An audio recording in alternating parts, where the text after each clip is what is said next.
Bugün 19 Ekim Muhtarlar Günü'nü kutlamak için burada toplanmış bulunuyoruz. Programı arz ederim.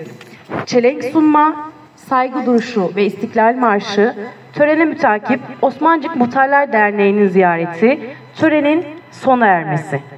Muhtarlar Derneği çelengini anıta sunmak üzere Avlağı Muhtarı Sayın Muharrem Demir'e davetimi arz ederim.